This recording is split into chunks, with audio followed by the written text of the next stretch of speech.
Buying tickets to sports and concerts can be complicated and confusing, but there is a better way to buy, and that's with SeatGeek. SeatGeek is the smartest, easiest way to get tickets at every type of live event. Whether you're searching for a last-minute deal, planning a night out, or need to find the perfect gift, SeatGeek helps you find the best seats at the best prices, fully guaranteed. There's nothing quite like seeing your favorite team or musician in person, and SeatGeek will get you closer to the action for a great value. I have the SeatGeek app on my phone. It's by far the easiest way I found to shop for tickets. I could be anywhere, and with just a few taps, I can instantly find seats. SeatGeek is designed to make your ticket buying experience easier than ever and to get you the most bang for your buck. SeatGeek grades every ticket based on value to help you immediately identify the best seats that fit your budget. Plus, every purchase fully guaranteed, so you can shop for tickets on SeatGeek with confidence. Best of all, my listeners get $20 off their first SeatGeek purchase. Just download the SeatGeek app and enter the promo code WINGO today. That's promo code WINGO, $20 off your first SeatGeek purchase. With the Citi Double Cash Card, you get 1% cash back when you buy and 1% as you pay. That's like the joy of discovering the last donut. Ooh. And it has your name on it, literally, in chocolate sprinkly things. No way. Double the love with the Citi Double Cash Card. Apply now at Citi.com/doublecash. Welcome in to Golic and Wingo on a Tuesday morning. Glad you are spending part of your morning with us. Trey Wingo, Mike Golic Jr., ESPN Radio, ESPN2, presented by Progressive Insurance. All phone guests will join us on the Shell Pennzoil Performance Line. It's your birthday. It's my birthday. And it's your birthday. I get Fitty singing to me. Yeah, I like that. It's a definite change of pace. Yeah, he did call me Shorty though first. That didn't fit. Shorty. Exactly. I say a different kind of Shorty, a more loving and compassionate Shorty. Little different birthday song playing there. We used to play the Disney birthday music for birthdays. Oh, that's right. Yeah, you guys were sort of hamstrung by the limitations of the TV model there. Doesn't seem to be the limitations right now. We're mixing it up. I like that a lot. So yes, thank you. I'm the double nickel today. 55. Yeah, your jersey number. I heard you were shorting me a year on your show. Thought you were 54, man. I gave you, the weight loss. I gave you really? I gave him the youth. youth. Know how old Appreciate you're? that. No, I had no clue. Okay. At some point, it all kind of blends together, right? He's 50. Yeah, the 50s. 50. I'm telling you though, I feel. I was talking to my wife Chris yesterday. I feel I'm going to go with 36. Okay. I feel 36. See, now you sound like Stugatz, who's only going to give Eli Manning one Super Bowl championship and one Super Bowl MVP. Just out of the blue? No, I'm giving Eli two. Okay, why are you just picking 36? Because I feel as good as I felt outside of when I was an actual pro athlete. Yeah. And I ended when I was about 31, 32, so I gave myself a buffer about 4 or 5 years and then picked that number. Okay. So there was a little bit of reasoning to it because I was and 36, by the way, I picked that number. I was a fatty then as well. Okay. I had peaked up to about 315, 320. Was that like the video you and Trey were breaking down when your neck was erupting out of your shirt collar? That was pretty close to after. Oh no, that was a while after. That was after 40. Yeah, that was after 40, and I was on the way down. Believe it or not, I had been up even more. There was more vanilla milkshake on me. So let me ask you this question then. You say you're feeling good. Yeah. So why would you pick the year when you felt you were a human flotation device? Well.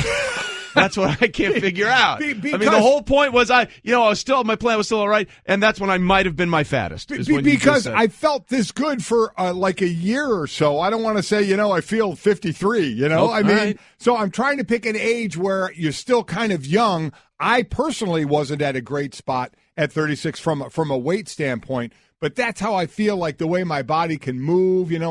I feel just maybe a half a decade or so out of being a pro athlete. This makes no sense. 36, you really think you can pull 36 off, huh? Well, it depends on what you ask me to do. Maybe we need like a 36-year-old. Like, what would 36-year-olds do? I was going to say, because you're 8 years away from even being that, so. Yeah. No, I mean, listen. Life comes at you fast, Junior. Life comes at you fast. I mean, I'm closer to 36 than you are, so I feel like I've got kind of a read on what the demands are for a 36-year-old. We should put together an obstacle course of things a 36-year-old might run into for you. Here's what we'll do. We'll put it up on the Twitter poll, Golic and Wingo. What are reasonable athletic accomplishments for a 36-year-old former athlete? And we'll see if you could pull off some of the things they're talking about. So we'll do that throughout the day. # social play.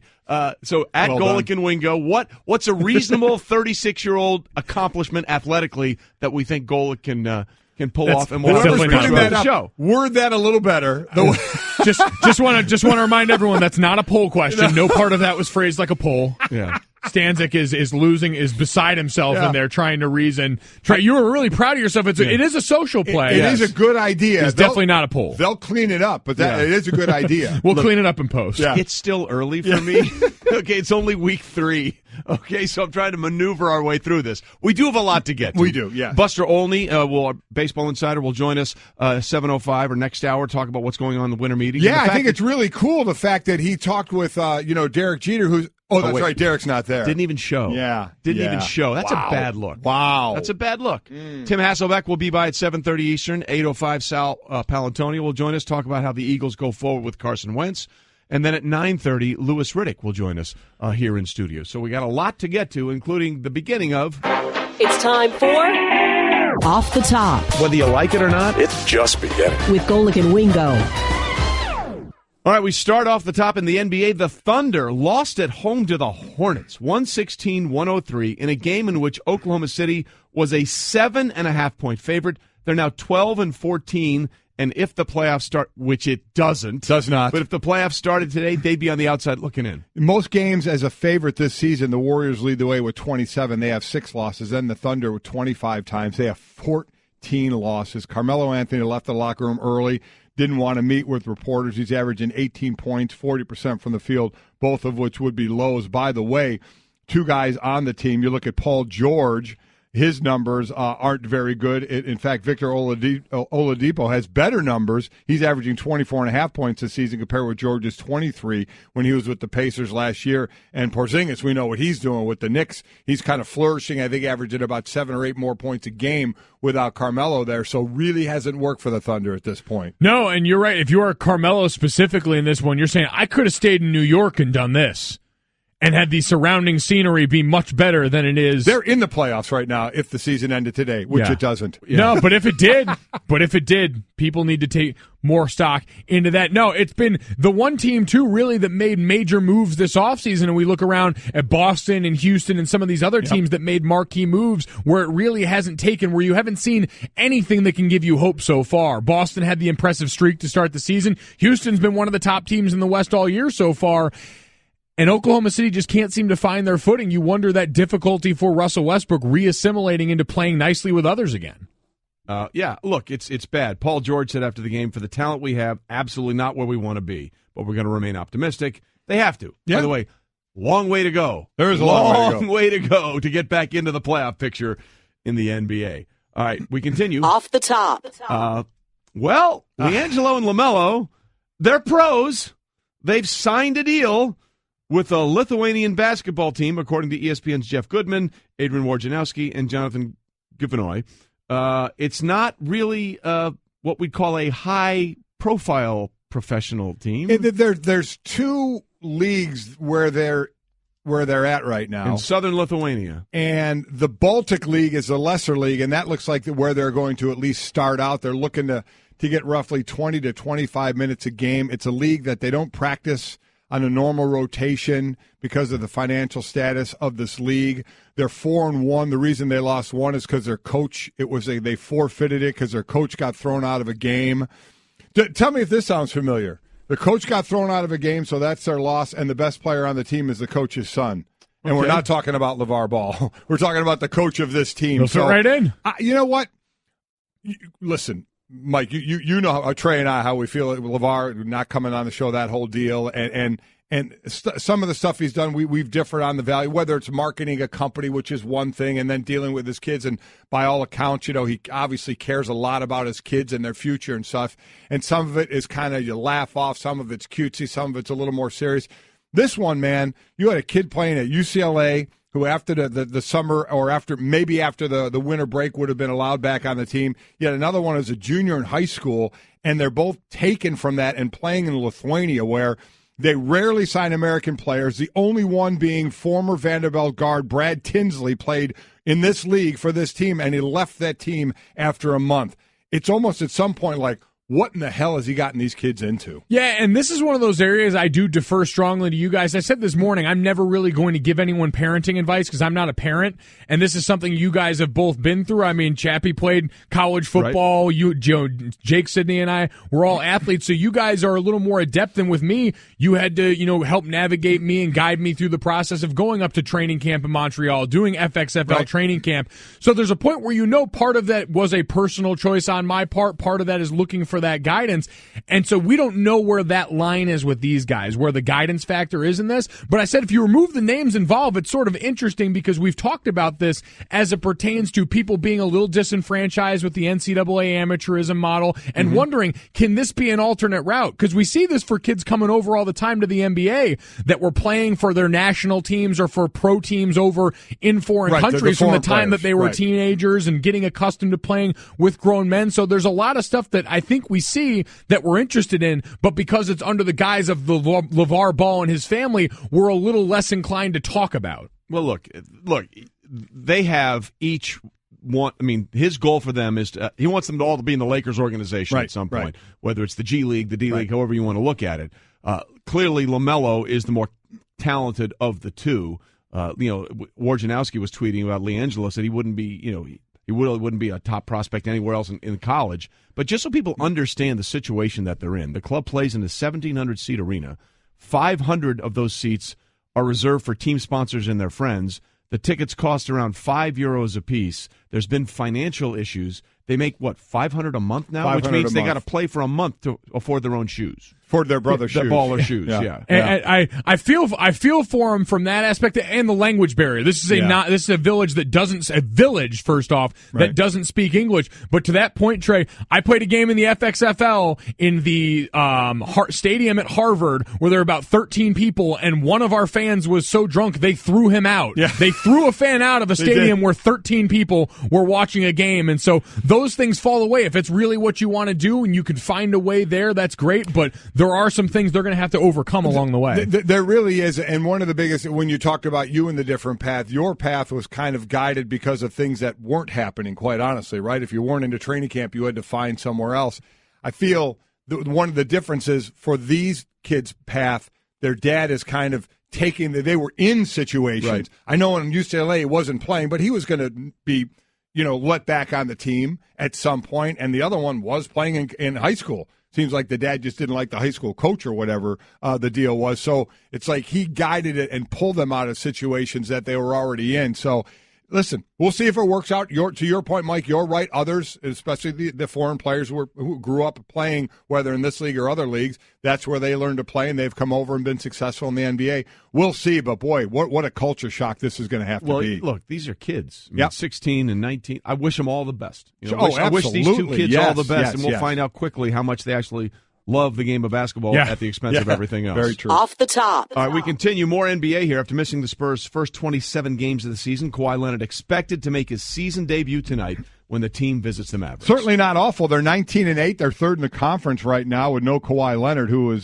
he's finished third behind only LeBron James and Kevin Durant as far as, the rankings of players from the ESPN.com. So, you're looking to get him back at the – I think one of the bigger questions is the LaMarcus Aldridge hasn't really worked out as well as they've wanted in San Antonio. Thinking put him together with Kawhi Leonard and what they could have. Certainly you're getting one of the best players, especially the best two-way players, back in the league again. So we'll see. This is a team that could keep their head well above water even without him for the 27 games he's been out. Yeah, I guess you keep forgetting as we see the stat packet we get handed about how much this team has dipped offensively without him, and I think so much of his career was overcoming that belief that he was purely this defensive monster, but actually on offense we've seen over the last couple of years morphed into a real difference maker for them, and a guy who, in addition to learning how to score in droves, had finally started to learn also how to delegate and distribute some to his teammates, really in a way that we know the true greats do, but something that had started to become more and more viable for him. So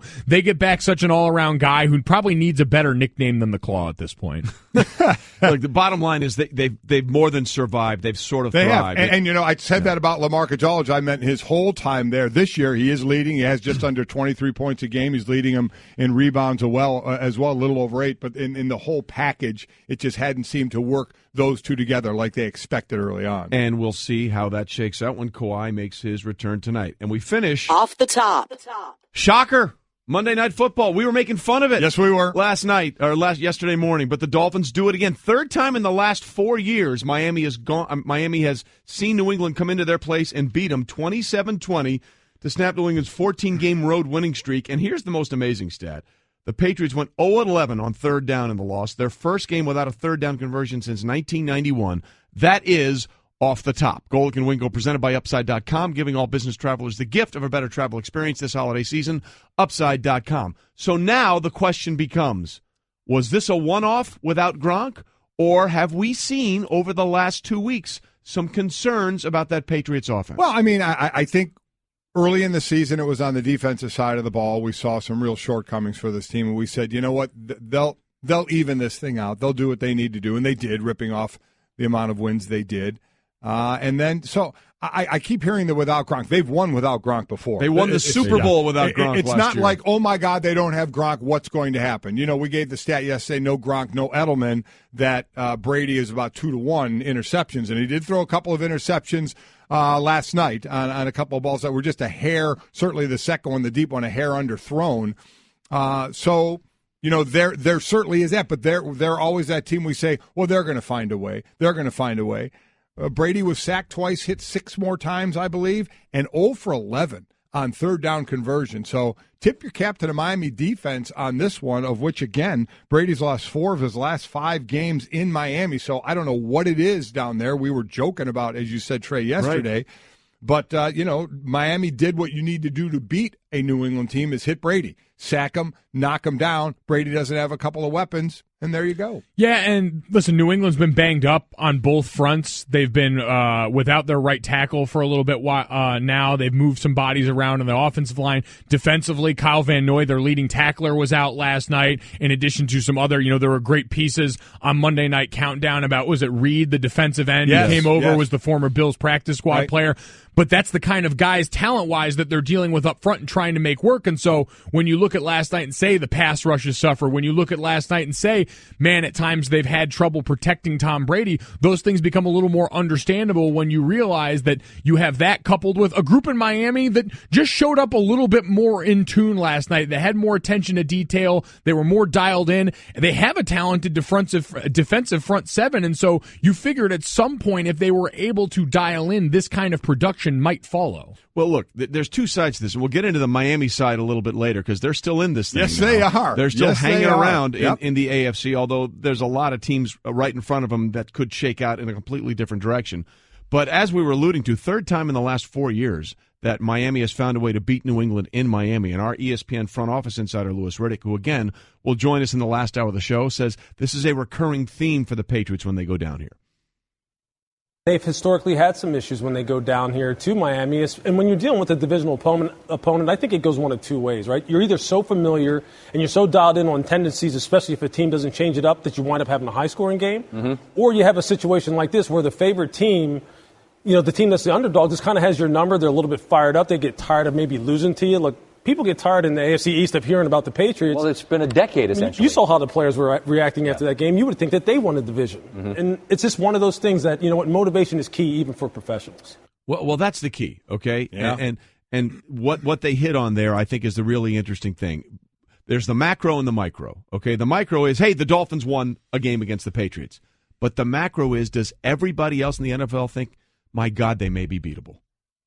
Well, I mean, they did lose 2 games early in the season at home. But that team wasn't the way this team has been playing. That's true. To that point, that defense was horrible through the first 4 weeks. 5. They gave up a 300-yard passer for the first 6 games of the season. That had never happened before in NFL history. They got the defense turned around. You figured the offense was going to be fine, but in the last 2 games, Tom Brady has 3 interceptions and I think no touchdown passes. Let me check that again. Well, he had one last night. Okay, he has one touchdown pass. Last night, one touchdown pass, 3 interceptions in his last 2 games. Yeah, I mean, does everybody think, my God, that might not be a foregone conclusion now? Well, I mean, I don't know if we were there anyway because of Pittsburgh. Were we? I mean, Pittsburgh is 2-7 against Brady in the Belichick-Brady era with Ben Roethlisberger. Yeah, I mean, they've beaten him like a drum. They have. Listen, I don't. You have that offense that can score a lot of points for Pittsburgh, and you have a defense that gave up a 100-yard rusher to Kenyon Drake last night. How about Drake? Second straight game with 100 yards. Had 0 rush yards in his first 27 career games. Now he goes 2 games over 100. So, that's what I look at. I mean, could this be a shootout next week with New England if New England can score those points? Because Pittsburgh can score the points. Well, and you worry about it too because last night 52 yards after contact for Kenyon Drake on the ground. Miami's offensive line is not great. No. They don't give you much in the vein of yards before contact. And so when you look at who New England's going to have to face and you say, man, Pittsburgh, I get that they're dealing with the loss of Ryan Shazier on defense, a back end that's been leaky, and especially against the Patriots, just matchup-wise has never been favorable for them. But on offense, man, you want to talk yards after contact and yards before contact with the way that Pittsburgh offensive line can operate, and you're dealing with what you are up front defensively for New England, that should concern you because that's a matchup where Pittsburgh can eat them alive if they're not careful. They raised hell around the line of scrimmage, and who deals better around the line of scrimmage making things happen after they get the ball than Le'Veon Bell and Antonio Brown? Absolutely. But, the other question that's interesting here is that, remember, Tom Brady did miss 4 games last year because of the deflation sensation, as I like to call it, because that's what it became. It was never about it swept what the happened. nation. It's never what happened with the footballs. It became about everything else and procedures and practices, and we can because we can. But, he's 40 years old, and in the last 2 games, he's looked a little more mortal. Well, he has, and look to this game where Pittsburgh is, second in sacks? They have over 40 sacks. Yep. You mentioned, Cannon the guy at right tackle has been out. Fleming has been replaced and was there last night.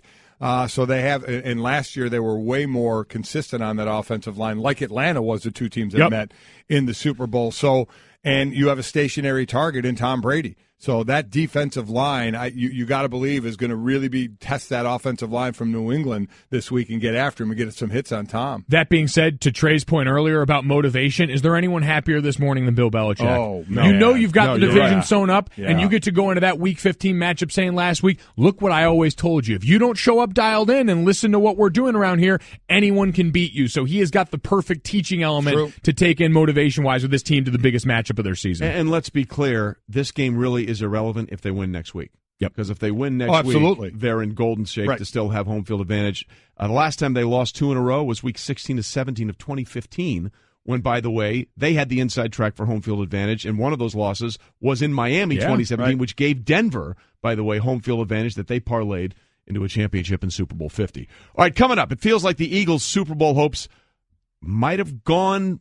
Oh, see, there's a good tease here by Stanzik. Might have Wentz right out the window. I get what you're doing. That's so bad. What you're doing. That's so bad. The Super Bowl the rest of the crew behind the glass has their face in their hands. Wentz right out the window. Just so bad. But is all hope lost now that Nick Foles is back under center? We'll tell you, and we won't do any more bad Carson Wentz puns. After this word from 1-800-Flowers.com. Ruin Stanzik's masterpiece. Wow.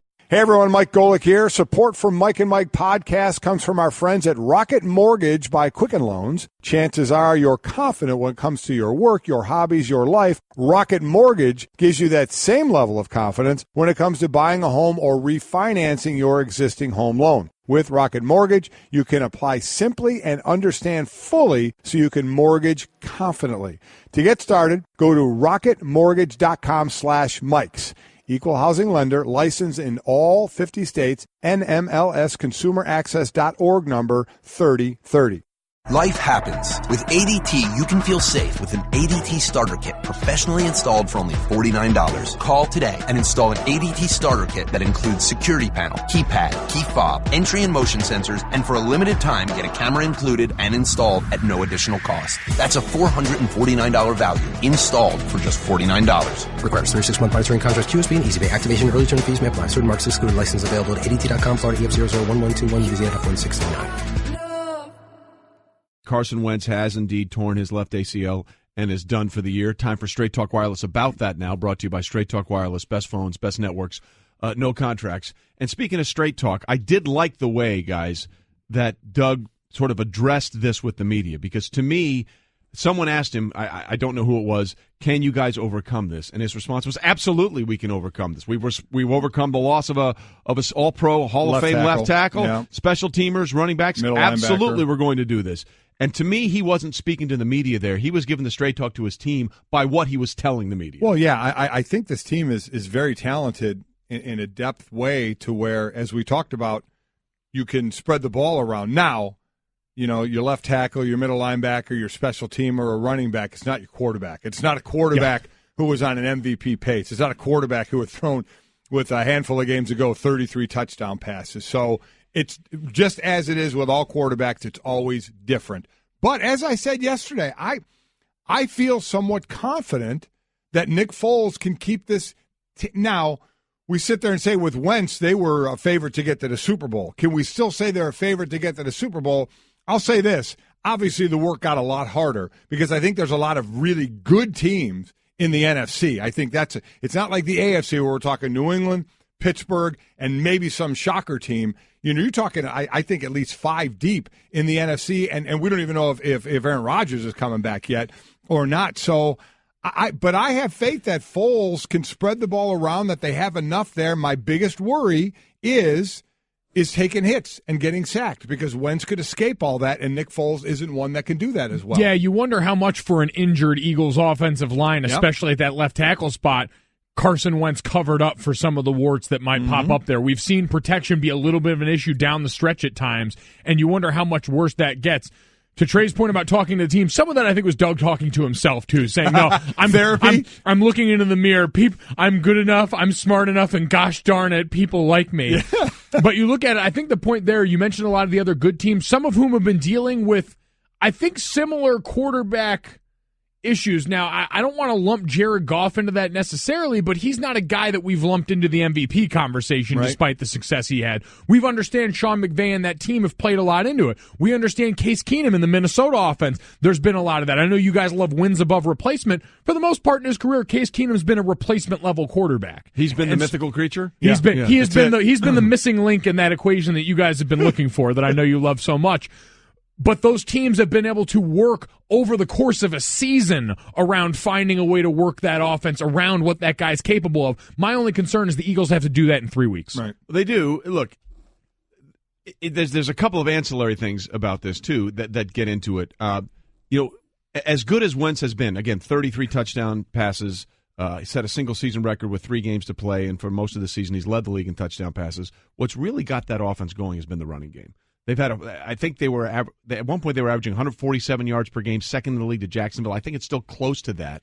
And that has allowed everything to go forward. So if you want to look at it as half full as you possibly can, look, we may not get the miracle plays. We're not going to get the chicken salad out of chicken you-know-what plays that we've got from Carson Wentz. But if the running game is working for Philadelphia and they have 4 viable backs and a really good offensive line, then that will open up things for Nick Foles. That's the glass half full scenario. Yeah, I agree. In Philadelphia, they're still second, and they're at $1.43 a game, so they're still right there. But what we're saying, though, in a nutshell, is the Philadelphia Eagles were a favorite to make it to the Super Bowl, being led by an MVP quarterback, and they're no longer led by an MVP quarterback. I mean, so that's at the most important position. They don't have the MVP caliber type guy right now. I just, you sit there and look at the other teams, with Minnesota, they've been dealing with the backup the whole time, and they have their own issues. Really, their third-string quarterback. Right? You look at the Rams, they are playing well, but it's a second-year quarterback. You do have Drew Brees with the Saints. You do have Cam Newton, if he's playing like Cam Newton with the Carolina Panthers, and you have Matt Ryan right now, who obviously was an MVP last year. Those are the teams that are in. And then right on the outside looking in is the Seahawks, and they have Russell Wilson, who has to provide miracles for them and laying low there, and we'll still see about the Packers and Aaron Rodgers. But I still think they have the ability to do that. I really do. I think they have enough around them. I think that team has been built in a very good way to have that depth. But I am worried about the O-line. I do think Wentz covered up. I think we're giving a lot of love to that O-line, and I think they deserve it. But again, Peters being out, in this last game, they were on their 3rd left guard. I don't know the situation there much as well. So we'll see where that ends up for more of a stationary quarterback in Nick Foles. So that is a worrisome spot to me. Yeah, it's going to be interesting how they adjust play calling wise on offense, because part of your job as the coach, and Doug Peterson comes from that Andy Reid tree that is always lauded for creativity on offense, but adjusting to what Nick Foles does well. What is that conversation like with him, and how can they best put him in position going forward to maximize his very different skill set from Carson Wentz? Golic and Wingo on ESPN Radio and ESPN2, presented by Progressive Insurance. All phone guests join us on the Shell Pennzoil Performance Line. By the way, there's another interesting dynamic to this, because I think if Carson Wentz had continued to play throughout the season, he would have been the MVP. Don't you guys think he would have been? I think he was there. I think, listen, right there. Yeah. So now the question becomes, because I don't think you can win the MVP. I mean, I guess technically you can if he's not there for the final 3 games. But does it not throw the MVP race sort of wide open now? It does. It does. You see Brady having a couple of tough weeks. The last 2 weeks. Russell Wilson there coming off a loss, but he's a guy that you want to. If those that are really doing the definition of the word valuable, then Russell Wilson, you're going to start and kind of stop with him without question. The way he's been going. So yeah, I do think it's opened up a little bit with where we are, and given not some of the obviously the good play, but some of the less than stellar play and Wentz going on the shelf. So I definitely think it does. So we'll see. Going back to this team, because Wentz is gone, the other thing that they have in their favor, you would think, is the next 2 games are the Giants and the Raiders. The Giants are dead last in total defense. Dead last. And Oakland is sitting at 22. So you have a couple of back-end defenses that Foles gets to start with and go. Now, as we just saw last night, you can't take anything for granted, as we saw New England lose to Miami. And then they finish up with Dallas, who at that point will probably they'll have Zeke back. So we'll see where that goes there. But I think it's a good couple of games against defenses that have not been playing well this year for Doug Peterson and Foles to get on the same page from the play calling standpoint. Exactly. That's going to be key. This is a nice buffer period. And we talked about this yesterday when I asked you guys the question, would you rather be the Chargers or the Eagles? The one thing they've got in their advantage is they don't have the weight of having to worry about locking up the division still. Right. They're in. They know they're going to be in. It's just how high can we climb? And in the meantime, can we make sure we're as prepared as possible once we get there? Yeah, and by the way, back to the MVP vote, Tom Brady did finish second last year despite missing the first 4 games. Although I think it feels differently if you miss the first 4 and then come back for the final 12 and light it up, as opposed to starting the first 13 and then missing the last 3. Yeah. It just doesn't feel like it's a different scenario there. It definitely does. Yeah, it definitely does. But again, I guess we'll look and see. Does he get past? He's leading the league in touchdown passes right now at 33. I'd imagine he's going to get past. You have Brady who's thrown 27. You have Russell Wilson with 29. So he's probably going to get past in that. So right. I doubt he hangs on to this. There aren't many memories that top the excitement of waking up on Christmas morning. Now that you're older, you can still capture a piece of that joy by surprising everyone on your list with peppermint roses from 1-800-Flowers.com. Right now, when you order 12 peppermint roses for only $29.99, 1-800-Flowers will give you an extra half dozen roses and a vase absolutely free. That's an amazing offer. To order now, go to 1-800-Flowers.com/Wingo. That's 1-800-Flowers.com/Wingo. So we all love the snow game in Buffalo, right? I did, yes. It was awesome. Yeah. You, Junior, had some issues with it. That's fine. You'll figure that out later. Snow football is, I think, everyone will always watch a snow football Agreed. game. Whenever, snow on? Fine. Let me see that. Yep. And, every time there was a tackle, it looked like there was an exploding feather bed somewhere. It felt like it was 5 feet of snow on the ground. And it was all good and was all fun, except for one player, and that would be Colts kicker Adam Vinatieri. Oh, he had a tough one. He had a clause in his contract that calls for a $500,000 bonus if he makes 90% or more of his field goals this season. So going into Sunday's game, Vinatieri was hitting a solid over 95% of his kicks, 22 of 23. Which is ridiculous. Because of the blizzard, and it had a lot to do with it, he was 0 for 2. He is now at 22 of 25, which drops him to 88%. So he went from 95% to 88% with those 2 misses. And we know it's always tougher to jump back up, in that percentage. You start looking at like batting averages and stuff and trying to do that. So that could be a costly snow game. Well, here's the bonus for him, okay? They've got 3 games left. 2 of them are at home at Lucas Oil. Okay. Okay, so he's got Denver on a short week this week on the Thursday night game. Then they got to go to Baltimore on the 23rd, which I think is a Saturday. So that could be difficult because you don't know what's going to happen in the Charm City this time of year. Right. So it could be nasty weather. and then they finish up Houston at Indianapolis. So if you're Vinatieri, you're thinking, let me just make the ones at home, and then I'll roll the dice in that middle game in Baltimore.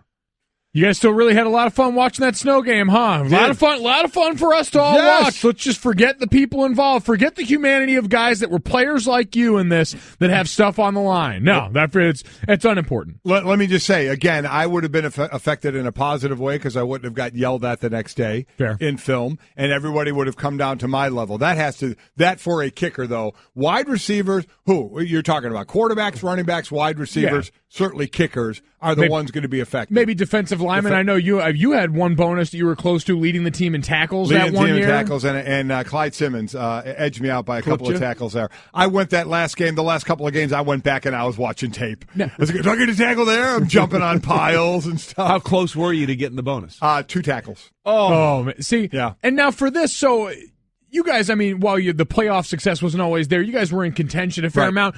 This Colts team, are they mathematically eliminated yet? And if not, they're done. They're mathematically eliminated? If not, let's mathematically eliminate them. So, I mean, I'm eliminated. Down the stretch of the season, maybe you settle for the field goal a little more than you were thinking of to begin with and try and help your boy out? Or the other opposite of that is, you know what? We got nothing to lose. 4th and 6, we're going for it. And Vinatieri's like, no! Either that or get him the amount of field goals he needs. Like, I don't know if he makes his next 4.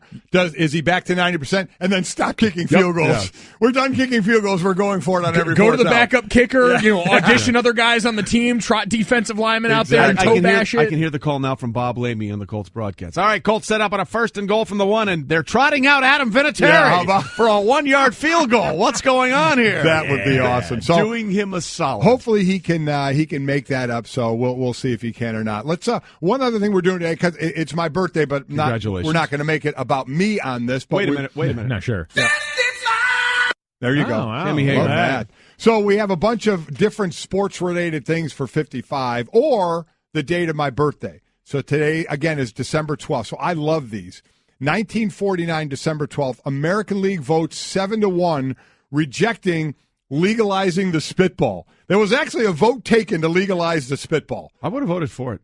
And it was rejected. Wasn't sure that was what we were going to be legalizing. Well, there you go. How about 1976? Joe Willie Namath plays his last game with the Jets on December 12th, 1976. That's something. Wow. 1965, December 12th, Gale Sayers of the Bears scores 6 touchdowns, which ties an NFL record. That's more of something than anything else. That is really impressive. By the way, I think he did that with like halfway through the 3rd or 4th quarter, and it was a sloppy field, and George Halas pulled him because we didn't want to get him hurt, and it was a sloppy field. He could have put that one out of reach. He could have made 8. Yeah, he probably could have made 8 the way he was playing in that game. And then as far as money is concerned, on December 12th, 1998, pitcher Kevin Brown becomes baseball's first U.S. $100 million man as he signs a 7-year deal with the Dodgers for $105 million. That's a pretty good day. That would have been a good birthday present for you to give him. It would have been a nice birthday present for ESPN. Pony up. Anything you want to say to your dad, even though you didn't know he was actually 54 today? This one snuck up on me a little bit, but happy birthday, man! Enjoy enjoy the double nickel. I'll see you for cake at home. There you go. Winter meetings are going on in Orlando, and there's one absence. We'll talk about it next. I just saved hundreds of dollars by switching to Geico. I've never felt more alive. Disclaimer. Geico cannot guarantee you will feel more alive. You either possess functioning respiratory and circulatory systems, or you do not, or you are a zombie. If you are indeed a brain-starved zombie and you would like to save money on car insurance, the Geico legal team applauds your excellent life choices, even in your shambling afterlife. But we strongly encourage you to visit geico.com or download the Geico app. Please stay a minimum of 500 feet away from our large and presumably delicious, delicious brains. Geico. 15 minutes could save you 15%. Buying tickets to sports and concerts can be complicated and confusing, but there is a better way to buy, and that's with SeatGeek. SeatGeek is the smartest, easiest way to get tickets at every type of live event. Whether you're searching for a last-minute deal, planning a night out, or need to find the perfect gift, SeatGeek helps you find the best seats at the best prices, fully guaranteed. There's nothing quite like seeing your favorite team or musician in person, and SeatGeek will get you closer to the action for a great value. I have the SeatGeek app on my phone. It's by far the easiest way I found to shop for tickets. I could be anywhere, and with just a few taps, I can instantly find seats. SeatGeek is designed to make your ticket buying experience easier than ever and to get you the most bang for your buck. SeatGeek grades every ticket based on value to help you immediately identify the best seats that fit your budget. Plus, every purchase fully guaranteed, so you can shop for tickets on SeatGeek with confidence. Best of all, my listeners get $20 off their first SeatGeek purchase. Just download the SeatGeek app and enter the promo code WINGO today. That's promo code WINGO, $20 off your first SeatGeek purchase. With the Citi Double Cash Card, you get 1% cash back when you buy and 1% as you pay. That's like the joy of getting 2 W's on the road or catching the home run ball without spilling your drink. Double boom. Double the love with the Citi Double Cash Card. Apply now at Citi.com/doublecash. Rocking out to Mike Golic's 55th birthday. Glad you're with us. Yeah. ESPN Radio and ESPN2, presented by Progressive Insurance. All phone guests on the Shell Pennzoil Performance Line. 55. Now, I have a packet here somewhere. Yes. A lot of people turned 55 this year, big guy. So congratulations on making the milestone. Thank you very much. I appreciate all that. We have a couple of cakes in here for those watching, or if you're listening, there are some cakes in here. Hopi, who does our makeup, she sent me a Mickey waffle with ice cream and M&Ms on it. My wife sent me to work with cupcakes. So. Sounds like a lot of people are trying to make sure you don't get to 56. Holy smokes. I mean, there's a lot of sugar in front of you here, big boy. A lot going on. So how about this? Other famous 55-year-olds, just not born today. Tom Cruise is 55. Yes, he is. I think he makes us all look a lot older. And you know what else he makes us look? A lot taller. Nicely done. Yes, I went there. Steve Carell is 55. Jim Carrey, Wesley Snipes, Hammer time. Demi Moore, Paula Abdul, Jodie Foster, Sheryl Crow. How about that? That's a good grouping right there, isn't it? That's a good grouping to be in. So of well all done. 55s, yeah. Well done. And none of us look 55, right? Right, sure. Trey? Whatever you need to tell yourself. Right, Trey? Yes, absolutely. I was getting the death stare there. And keep it coming with some of the you put up a great question, though phrased it horribly. Yeah. But it's up on Golic and Wingo. I retweeted it. Golic feels 36. What should a 36-year-old former professional athlete be able to accomplish? We're getting some great ones on that. We really are. So we'll keep going with some of those. But good question out of you. Yeah, keep those. Well, I contributed something today. You did. Out of the gate strong, and then I'm taking the rest of the show basically That's exactly off. Right. You're coasting now. You have fun. There's a big change in golf. We'll get to that in a minute. But obviously there's some big changes going on in Major League Baseball. And our insider, Buster Olney, joins us from the baseball winter meetings via the Shell Pennzoil Performance Line, taking synthetic motor oil performance to a whole new level. Make the switch to Pennzoil Synthetics today. Buster, clearly the Marlins made the switch, sending Giancarlo Stanton to the Yankees. Obviously, that is still, I would imagine, the talk of what's going on down there in Florida. What are the ramifications being discussed at the winter meetings about that move? Well, boy, I mean, that can go in a lot of different directions. First, the competitive impact in the American League East. A year ago, I remember when the Red Sox traded for Chris Sale, the question was, what are the Yankees going to do in response? And now, after the Yankees get Giancarlo Stanton, there's some thought that the Red Sox will come up with a big signing to upgrade their lineup, someone like a J.D. Martinez. Will the Tampa Bay Rays, seeing what's going on, decide, you know what, we can't compete with that monster team. We'll trade Evan Longoria. We'll trade Chris Archer. Moving forward with the Marlins, I think there's obviously going to be a lot of questions about how viable they're going to be after they go through yet another fire sale. We knew that this was coming because the current ownership group bought the team and assumed so much debt. But you do wonder, after the scorched earth that they're going through now, how much of a market will be left for them to rebuild on. And I know you had a chance to sit down with Stanton around his Yankees introduction and that presser, and he kind of, left there with that Instagram with some parting shots at management of the Marlins and what's going on down there. Did he get into that a little more? What was the feel of what his thoughts were from the Marlins? Yeah, Golic, it wasn't kinda. It's not often, because a lot of times players in that situation, when they're asked questions about how they got into that spot in a trade, they'll say, well, I don't want to get into the past. I want to, move forward with the Yankees. I'm excited about that. Giancarlo made it very clear that, he felt like that what went on with the Marlins was a circus, and it wasn't all about, the current ownership, but he and his agent, Joel Wolf, also, I think, made it very clear that they weren't happy with how the whole trade conversation took place under Derek Jeter. They talked about how at the beginning of the process, he gave a list of teams to the Marlins, and yet the Cardinals and the Giants, two teams who weren't on his list, in the end wound up arranging trades, and then he turned them down. And according to Giancarlo and his agent, when he did that, the word he got from the Marlins, and they weren't specific about which executive told him this, said, well, you know what, then you're going to be a Marlin for life, which was clearly a threat and clearly a bluff, and he called it. Well, wow. The idea that, hey, you're going to have to stick with us as a threat is not, I think, an endearing selling term for anybody that might want to come to this franchise. No. And look, as I say, he didn't hold back at all in really making sure that we all knew that he was disgusted with what happened and how this played out.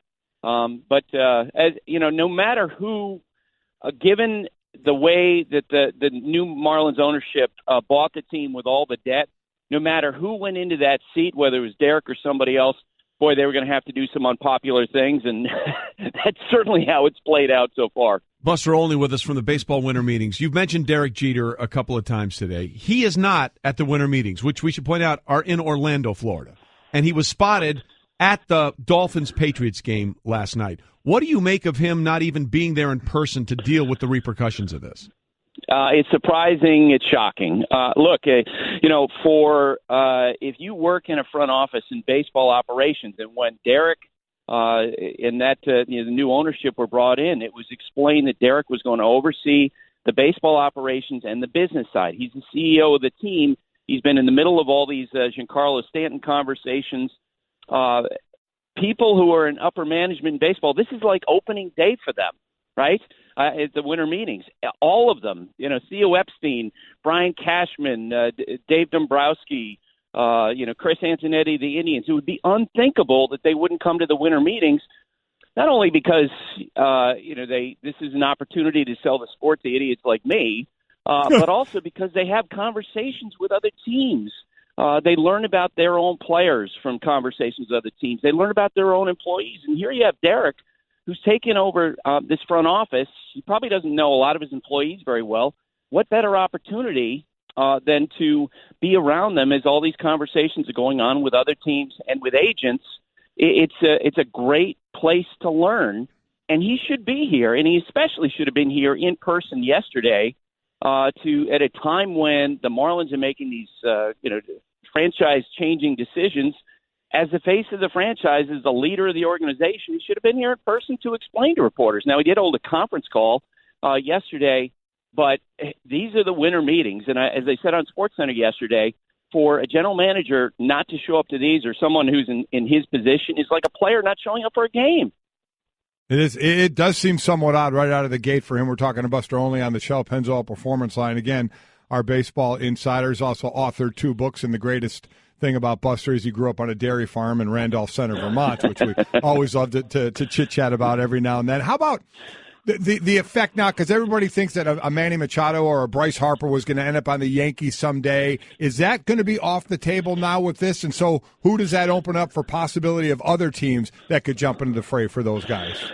Yeah, and I do think actually that this could have a dramatic impact on next year's free agent class, which is expected to be perhaps the greatest of all time, with Manny and with Bryce Harper as headliners. The thought all along was that the Yankees have been clearing payroll in recent years so they could set themselves up for a run at one of those two guys.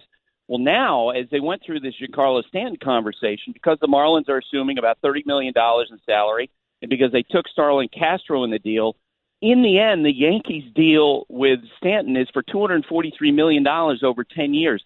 That is so much less than what people expect that Harper could get, maybe $350 million to $500 million, or Machado perhaps in the same range. So this might be the Yankees' big-ticket spend on this. And, maybe that clears the decks for a team like the Philadelphia Phillies, or maybe it pushes Bryce Harper back to the Nationals and puts them more in play. They've made it clear they'd like to retain him.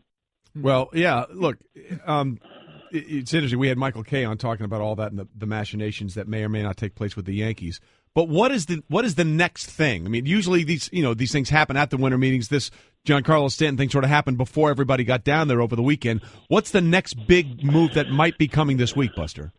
Well, the Yankees, what's next for them is they're going to focus on pitching. And the Pittsburgh Pirates right now are absolutely in listening mode on Andrew McCutchen, who's a free agent after next season, and Garrett Cole is a free agent after 2 seasons. It wouldn't at all surprise me if the Yankees jump in on Garrett Cole, who's the best available starting pitcher. Those 2 organizations match up real well with a potential trade, and the 2 general managers have done a lot of business in the past.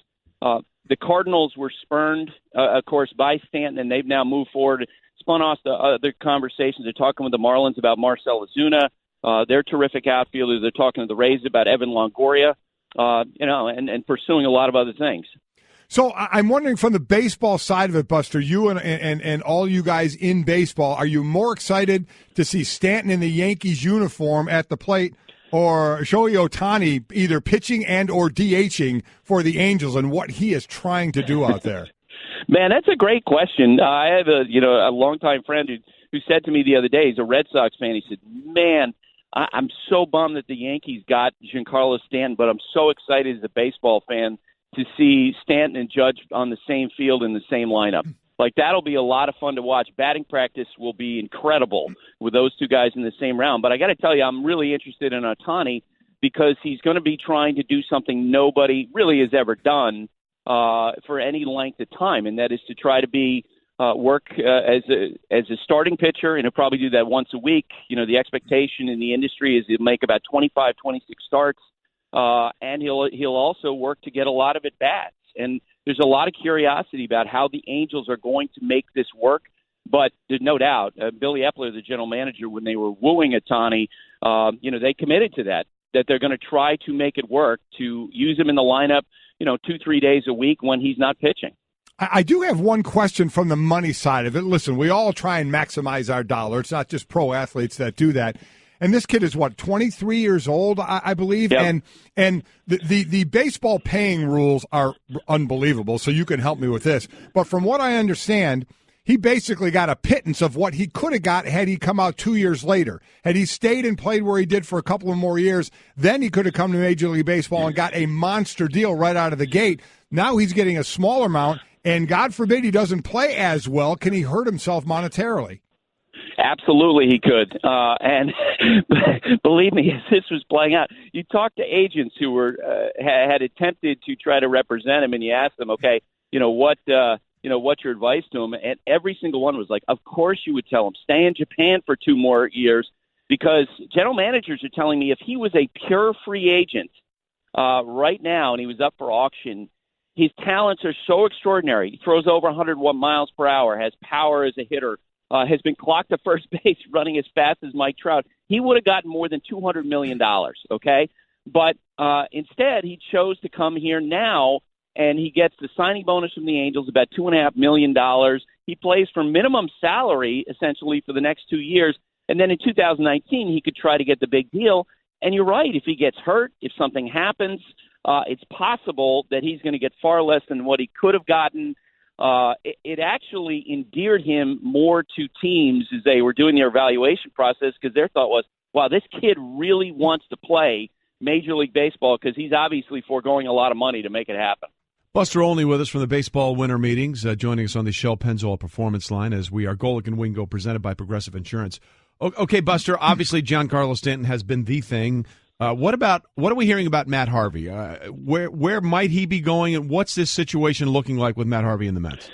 Yeah, Trey, there were a ton of rumors here yesterday. They're talking to various teams about trading him. Look, when I talk to Mets people, they're like, we know that there's almost no chance we're going to trade him, because they understand after his struggles of last year and the year before that, his value could not be lower. He's a free agent after 2018. He's coming off a couple of terrible seasons, but given what we saw from him in the past, of course teams are lined up saying to the Mets, hey, you wanna dump Matt Harvey for nothing? We'll take him, because everyone is wondering if he can rebuild himself, if he'll go into next year especially motivated with free agency on the horizon.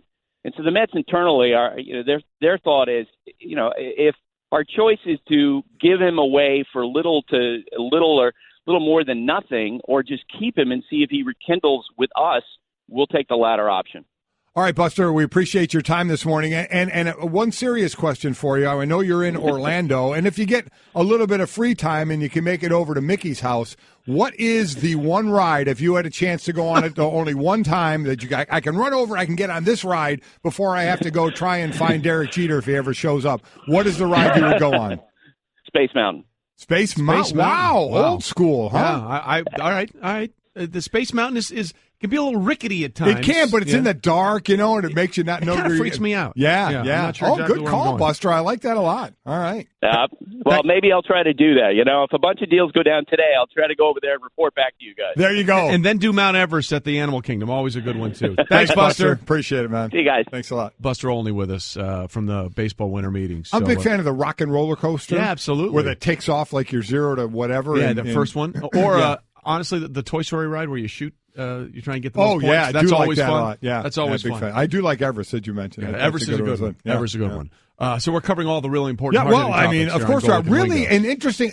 Derek Jeter went through a Hall of Fame career both on and off the field, if you know what I'm talking about, yes. and never made really a bad tabloid headline for it. And it seems like in his first major moves as a minority ownership, but he's the face of that organization, that he's just doing things that are making people scratch their head a little bit. Making it look like Stanton, well, if you don't take a deal, you're here for life, kind of a threat to not going to these meetings, and I don't know but Buster's the one saying he should be here.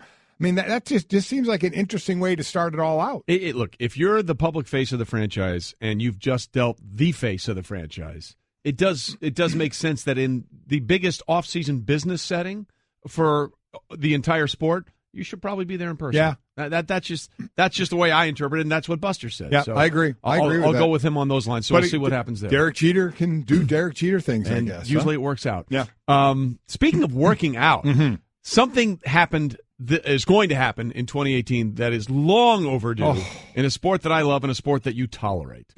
It was announced Monday that beginning in 2018, all of golf's major professional tours will no longer allow viewers to call in, email, or text rules infractions that they see on the tour. Now, that's basically something that it started to be amended already when they were going to say if it hadn't happened after the first round, we're not going to retroactively go back and look at it. That's what happened to Lexi Thompson on the LPGA Tour this past year when someone said she illegally marked her ball, and it cost her 4 strokes and eventually cost her a major. Right. Okay?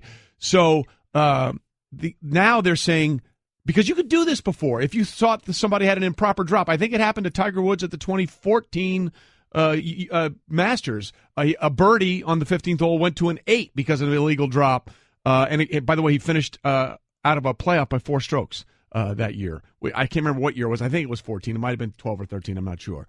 But 2013, thank you. The idea that it's so foreign to any other sport. It's, to me, this is like, let's say the Eagles were playing Dallas in a playoff game, and somebody looks back at the tape and sees you with an illegal hands to the face. Right. And the just so you don't understand how this worked in golf, that they would have looked at that and said, yeah, that should have been a penalty. So in the next game on your first series, we're gonna penalize you 15 yards for the illegal hands to the face. Listen, that's how crazy this became. Me having fun, I golf's fine. I like going out and playing every now and then as long as I can have a beer with it. Right. I don't love it. I like it.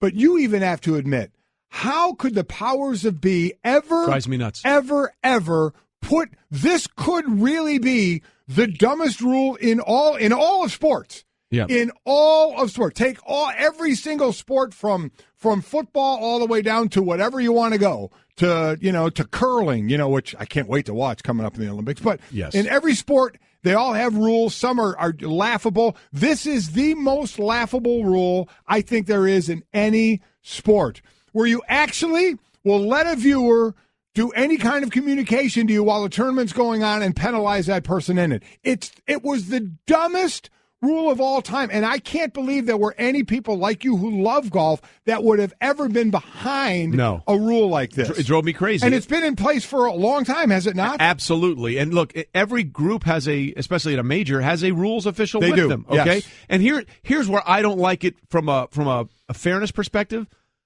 Not everybody's on TV. On TV, it's exactly right. So some guy or some woman on the LPGA could have done something that might be questionable, and you'd never see it. But if you have a star like Tiger Woods or Lexi Thompson on the LPGA Tour, where most of their rounds are shown on TV, then basically it becomes a disadvantage for them because of their popularity. Look, and golfers are different. They call a lot of rules violations on themselves, right. Which is awesome, and I understand that. But at the idea that someone not involved and just sort of watching can have an effect on the outcome, it's never made sense to me, and I'm really happy that they finally addressed it. You know what blows my mind is there had to be a meeting about this. Yeah. There had to be a meeting, and there had to be an agreement before they walked out of this room that people thought it was a good idea. Yeah. To which every person should have walked out of that room and immediately been drug tested for the idiocy of that rule and how dumb it was, which means at some point this morning, we're going to have fun with that rule. Oh, absolutely. I can promise you that. Yes, we are. But I'm so happy they got rid of it because it was ridiculous. Look, let the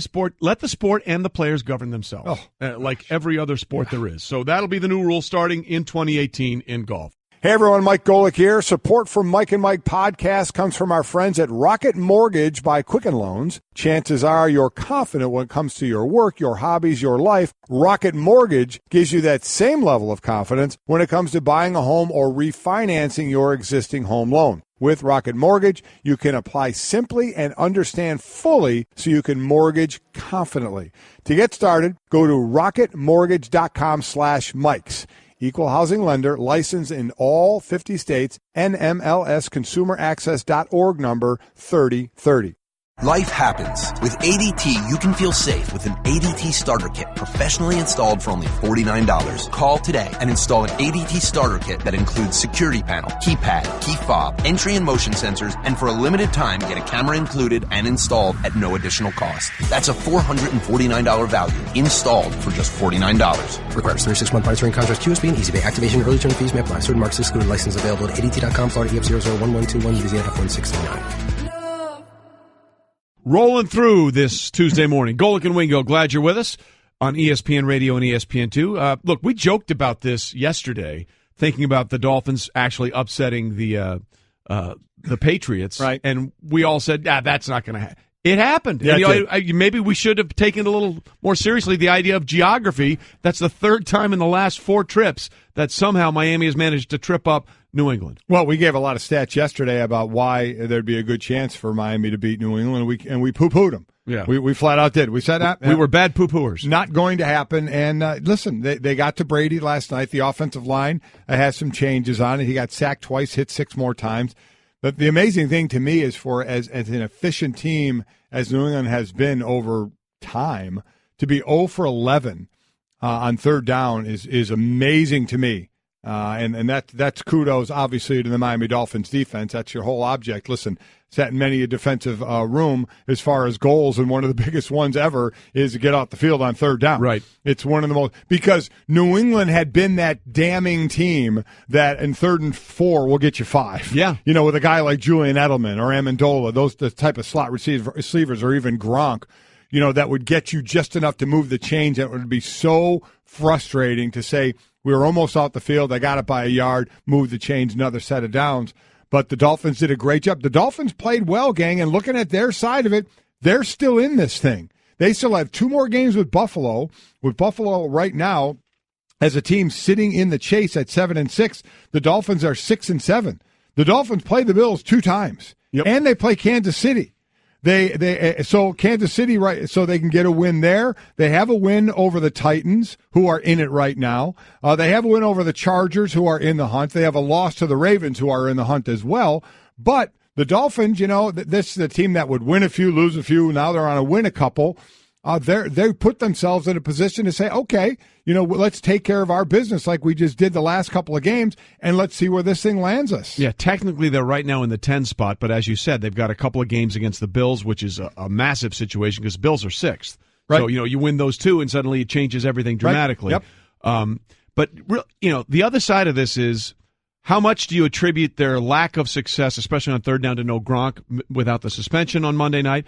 And are there concerns now? Because over the last 2 games, Tom Brady has 3 interceptions and only one touchdown pass. Here's the thing. You always say when you're missing your guys, it can eventually catch up with you. But what's the one team that's always put that aside? The Patriots. The Patriots. They won a Super Bowl without Gronk. Correct. They've won without Edelman. And they got Hogan back last night. Yes, they're able to find a way. So if they were to lose to a team, like say this happened next week with the injuries of guys being out, and it's to Pittsburgh, who we think is the team that could battle them to represent the AFC, maybe more understandable. But this was a sub-500 team that beat them. Now, again, statistics shows they have success in Miami against New England, but still, New England usually is able to find their way out of these messes, and they weren't last night. So we can sit there and talk about them not performing, but I'm one of those. I tip my cap to the opponent. Yeah. They're the ones that are getting the job done on the field. Cutler.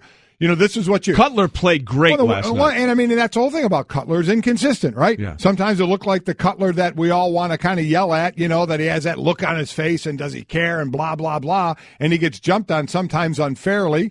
Or is it a guy that goes out and is incredibly efficient like he was last night? Well, look, the other thing to keep in mind here going forward, again with Brady, who's just been spectacular all season long, he's been on the injury list the last couple of weeks with that sore Achilles. Achilles, right.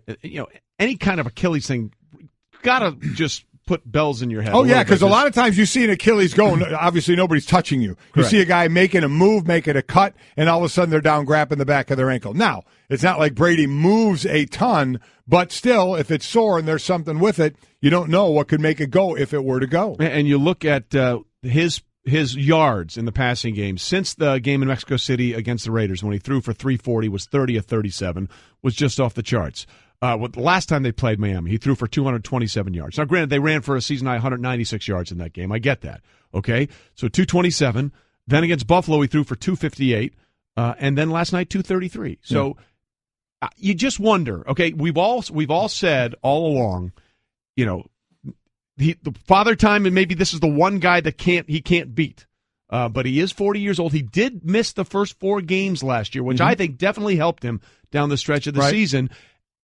Is he wearing down a little bit? Because he's taken a ton of hits. He's already been sacked way more this year than he was a year ago. So you just wonder, is there a little bit of attrition showing up right now? And this is a difficult stretch for them, by the way. That game was in Mexico City. They were home from Miami, at Buffalo, at Miami, and now they're going to be at Pittsburgh. It just seems so weird that every time there's an off game, and I know it's been a couple, but we start to question it for a guy who's completing 67% of his passes, just under 4,000 yards, 27 touchdowns, and 6 interceptions. I mean, it's very, very difficult to sit there and say, is he losing it? There's no way I'm saying that. I'm still giving him the benefit of the doubt. He has been sacked 29 times. That part does worry me because there has, as I mentioned, some shifting on that offensive line. So he is taking more hits, and that 2 years ago was one of the big bugaboos for them as he took a lot of hits. Now you're going up against a team that's second in the league in sacks in Pittsburgh. If they don't sack him a number of times, they're going to hit him and make him uncomfortable, and that's one of the best ways to beat the New England Patriots. Yeah, you just move him off his spot. There were a couple times where they didn't get him, but they blitzed, and he had to dirt a couple of throws. Right. And that was the biggest concern. Look, we can say all this stuff, but if they go into Pittsburgh next week and beat them, they're still in the driver's seat for home field advantage in the AFC. So as bad as this game was Monday night for them, it doesn't matter. Make it all go away. As Bill Belichick likes to say, we're on to Pittsburgh. Because all they have to focus on is beating Pittsburgh, and that will be difficult now because the way Pittsburgh's playing offensively, Yeah. But, if they beat Pittsburgh, they've handled their business, and they're on the inside track to make sure the playoffs go through Foxborough. And I think Mike, my son, said it correctly a while ago, is Belichick probably is not cherishing a loss, but how he can use this teachable in his coaching abilities and teachable moments to say, man, guys, you can't slough off a bit or you're going to get got. Okay, so that's what's going on with the New England Patriots. Again, a huge game coming up Week 15 in Pittsburgh. And then there are the growing ramifications of what happened Sunday with the Texans quarterback Tom Savage. He took that vicious hit, and as he hit his head in the end zone, his arms went into what's called that fencing pose, which is when someone who was in a concussion, you see that in a boxing match, the guy's MMA, out. They brought him back into the game after a short concussion protocol, and then they saw the symptoms getting worse, and then they took him out for the rest of the game. Now, Bill O'Brien, the Texans head coach, took a lot of heat here, but at the end of the day, the coaching staff has to rely on the medical team, the unaffiliated neurological consultant and the spotter to deal with all of that stuff. He's just going on what they tell him. However, he finally saw the video of what we all saw Sunday, and this is what he had to say after seeing it. Figured that he got hit, really didn't know that he got hit. There's 12 bodies around him. Very, very difficult from the 50-yard line where I'm standing to see if he even got hit. With benefit of the video, which I do not have benefit of any video, there's no video on the sideline. All there are tablets. There's no video. There's nothing like that. With benefit of seeing the video, obviously from my standpoint, the care for the player, I would have never let that player back in the game, and I don't believe that Jeff Kaplan would have allowed that player back in the game. I don't have benefit of the video. I did not see anything. Okay. And understand, he's not allowed to. Correct. Coaches are not allowed to see replay and video on the sideline. The spotter in the booth and the doctors on the field have access to the video. Now, that's going to be the big question. If they didn't see that video or they saw that video and didn't react in a different way, quite honestly, there needs to be hell paid. Yes. There's no doubt about it, because if you're able to look at that and not have some more of a response like, forget the tent, we're going right into the locker room and we're going to go starting with that protocol, man, that then if you're truly in on this for the player safety, you have got to hammer the team, just like what's coming down with Russell Wilson and the Seahawks. For how he got hit, the ref took Russell Wilson off the field. He was supposed to get checked out. You know how those tents, they kind of... The blue tent, they kind of put it up and the players in it. It wasn't even all the way up. He was the only one in it, Russell Wilson, and he ran right out. So, and again, I'm not putting that on the player.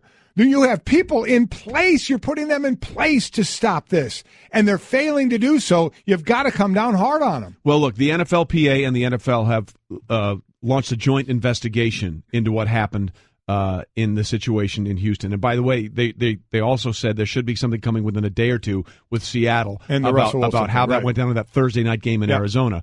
But I can tell you, in speaking with people with the NFLPA, they want to know exactly why it didn't go down the way it should have gone down, because you're right that the doctors and the unaffiliated neurological consultant, the UNC as they call it, or the independent neurological consultant, INC, have access to that video, and they should have seen that video. And again, to the points of the procedures for the concussion protocol, you take them in the blue tent, you ask them standard questions. If they pass those questions, they can be determined whether or not they go in the game, but you keep monitoring them, and if something gets worse, then they go into the locker room for what's a deeper dive called a Scat 5 test. And according to the people I was talking with the NFLPA, they want to know why they didn't see that video, because it has worked before. Just go back to what started week 14, was the Thursday night game between the Saints and the Falcons. On the first drive, Alvin Kamara of the Saints was running in. He got hit helmet to helmet. They spotted it immediately. They pulled him off the field. They went through the stuff. Then he went into the locker room, and he did not return to that game as he was in the concussion protocol. They want to know how it broke down, because that video that showed Tom Savage clearly out on the field with his arms like that should have been enough for them to avoid the blue tent completely and go in for the deeper dive into the locker room. As complex as it is, which is way above my head, it seems pretty easy. Yeah. You have two people, one in the booth and one on the field, the doctor on the field, that while he's in that blue tent, they can look at that review. So if you, A, did you look at it? If you didn't look at it, that's a problem. Why didn't you look at it? Right. There should be hell to pay. Yeah. B, if you looked at it and let him go back on the field, there should still be hell to pay. So that's on those guys. I am Coach O'Brien. He is not allowed to look at replays on the sideline. No coaches are. So he can't see it, and plus he's coaching. That's what you rely on the medical profession for. So I don't put this on Bill O'Brien at all, or any head coach in this situation. Computer, execute 12.4p operation. Optimizing algorithm. Running encryption packet alpha 990. Oh, I don't feel so good. What is it, computer? Is it hot in here? It feels hot in here. I feel a little clammy. I should lie down or something. A computer with a virus? Surprising. What's not surprising? How much you could save by switching to Geico. Those oysters Rockefeller were a mistake. Geico. 15 minutes could save you 15% or more. All right, we roll on Golic and Wingo, and again, it is Mike Golic's birthday. He is 55! So we're looking at great 55s maybe in history. How about, I share a birthday with Frank Sinatra? Congratulations. And Bob Barker. There you go. Come on down. Jennifer Connelly. Oh, nice. How about that? We went through some of the other famous 55-year-olds. How about 55 as far as in games? That's where I was going. Yeah, okay. Michael Jordan's double nickel game in 95. He scored 55 points, wearing number 45. Not bad at all. Yeah. I'm amazed at this. On November 24th, 1960, Philadelphia Warrior Wilt Chamberlain snagged 55 rebounds in a game against the Celtics, setting an NBA record for the most rebounds in a single game and one that will never be broken. The most rebounds in a single game since the 85 season, Charles Oakley went for 35, so he's still Nicely 20 done. Short. By the way, 55, Peyton Manning, 55 touchdown passes in 2013. Another impressive 55. 55 is the career high for Kareem Abdul-Jabbar, Dwayne Wade, Tony Parker, and Tiny Archibald. So lots of good 55s there as we continue to celebrate the big man's 55th birthday. We're also celebrating. Can I say real quick? Yes. I'm sorry. My birthday. Friends of ours that we travel with all the time. We're going to South Africa with, to the Perianos. Claire Periano. Yeah. It's her birthday today. Well, there you go. There you go. So a double celebration then happy birthday, in March, Claire Barrett. when we you share a birthday. When you head out to South Africa. Okay, so we're also celebrating a rule change. Yes, we are. That you can no longer call in starting in 2018 as a viewer or email or text and say, hey, there was a rule violation, you need to penalize this player. It's been a silly rule. Horrible rule. Ridiculous. It should have been gone years ago. It's finally gone. So we're celebrating the idea that this is no longer happening by maybe taking a look back at some of the things that may have happened with people calling in. What's up? This is Rick from Tempe. Currently on the course right now, 8 handicap. I'm working on getting a 6 by spring. I heard about the decision to terminate the voicemails to report rules violations, PGA Tour. Not a fan. They call me the Hawk, PJ Hawk. I call in every Sunday. I've been responsible for 6 violations this year. No big deal. You guys shanked this one. You guys really shanked this one. Right in the fescue. Oh, I wouldn't know about the fescue. I've never been there. No big deal. Not sure where this number's going, but I'm still going to call in every Sunday. Hope you guys keep the number around. So that was the Hawk. This is what I want to know. I would love to actually hear from a person that actually called in. And what is going on with you that you feel the need to call in and report what you feel is a violation? Yeah. That blows my. They would be sitting there and you may see something that you would have to get to the phone, find the number. I don't even know what number to call. And call in and lodge a complaint. Blows my mind. It doesn't make any sense to me. So then we got time for one more of these, right? We extrapolated this into other sports had this had happened. Let's say, for example, in a snowy game in Western New York. Hello, yeah, this message is for the Buffalo Bills. This is Jerry Pinkoski, former super of the Buffalo Public Works Department. I've been around a few plows in my life, and I'm calling with an error from the snow game on Sunday. But I got to say, in all my years of plowing and living just south of the Falls, I cannot accept our field looking that way, and I'm just calling to lodge the notice of error on your part as the Bills organization is unacceptable. My beef on WEC is ready. I got to go. Jerry Pinkoski, former super, Buffalo Public Works Plows. Thank you. Former super. Notice of error. Look, it was one of the most idiosyncratic things at a sport that is very idiosyncratic in golf. I'm glad it's out there. It just doesn't make any sense, and I'm glad that they moved on. We got a few more of those. We'll play. Yeah. I am willing to say it was the dumbest rule in all of sports since the beginning of time. Yeah, that might be. Yeah, that's fair. That's fair. Unless someone can tell me of a dumber one, that one absolutely wins to me. Put it up on social. There you go. Golic and Wingo, what's the dumbest rule in all of sports? Was this the one? You got a better one? Let us know. All right, by the way, coming up, Tim Hasselbeck was on SportsCenter last hour. He's going to join us. Oh, so he chose SportsCenter over us. Well, there was a snafu, if you will. There was a miscommunication. Okay. Plus, our pal, Sal Palantonio, will join us how the Eagles can keep flying without Carson Wentz. That's all ahead. Golic and Wingo. Stay with us on